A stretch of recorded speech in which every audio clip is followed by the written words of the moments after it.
નમસ્તે બાળકો, અગાઉના વિડીયોમાં આપણે કેટલાક રસપ્રદ ઉદાહરણો દ્વારા આલેખપત્રના ઉપયોગથી ક્ષેત્રફળનું અનુમાન લગાવતા શીખ્યા। આ વિડીયોમાં આપણે તેને સંબંધિત કેટલીક ગેરસમજો જોઈશું। ચંદાને નવી એક હોટલ ખોલવી છે। પોતાની હોટલ માટે ચંદાને નવી ડીશો ખરીદવાની છે। તે ગગ્ગુની દુકાન પર ડીશો ખરીદવા આવી છે। મારે સૌથી મોટા કદની ડીશો ખરીદવી છે, ચંદાએ ગગ્ગુને કહ્યું।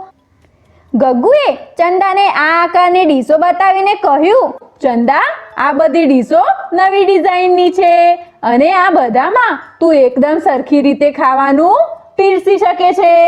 પરંતુ ગગ્ગુ, આ કેવી રીતે શક્ય છે? આ ડીશ તો ત્રિકોણ આકારની છે, આ ચોરસ આકારની અને આ ડીશ લંબચોરસ આકારની છે, કારણ કે લંબચોરસ ચોરસ અને ત્રિકોણ કરતાં મોટો હોય છે। તેથી લંબચોરસ આકારની ડીશ આ બંને ડીશો કરતાં વધારે મોટી હશે, ચંદાએ ગગ્ગુને કહ્યું। ગગ્ગુએ હસીને કહ્યું, હા હા હા, ના ચંદા, આવ, હું તને આ આલેખપત્રનો ઉપયોગ કરીને બતાવું છું। એમ કહીને ગગ્ગુએ એક પેન્સિલનો ઉપયોગ કરીને એ ત્રણેય ડીશોના ઘેરાવને આલેખપત્ર પર બનાવી લીધા। ચંદા, તું મને કહી શકે છે કે લંબચોરસ આકારની ડીશના ક્ષેત્રફળમાં કેટલા ચોરસ છે? ગગ્ગુએ ચંદાને પૂછ્યું। ચંદાએ ઝડપથી ગણતરી કરીને જવાબ આપ્યો, 16 ચોરસ। અને ચોરસ આકારની ડીશના ક્ષેત્રફળમાં કેટલા ચોરસ છે?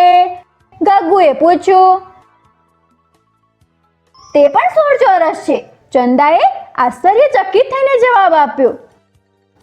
અને હવે તું મને આ ત્રિકોણાકારની ડીશના ક્ષેત્રફળમાં રહેલા ચોરસની સંખ્યા કહી શકે છે? બાળકો, શું તમે આ પ્રશ્નનો જવાબ શોધવામાં ચંદાની મદદ કરી શકો છો? જો તમે ઈચ્છો તો વિડીયો રોકીને આનો જવાબ શોધી શકો છો।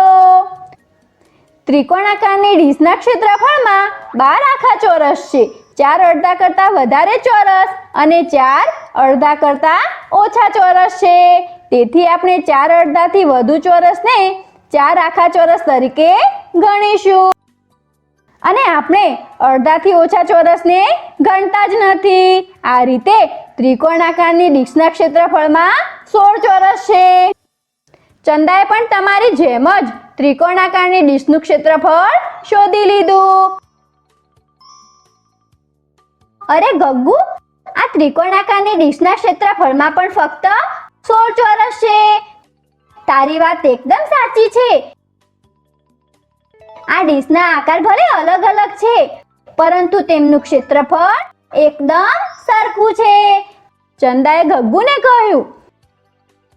આ ત્રણેય આકારની ડીશો ખૂબ જ સુંદર છે, મને આ ત્રણેય આકારની ડીશો આપો।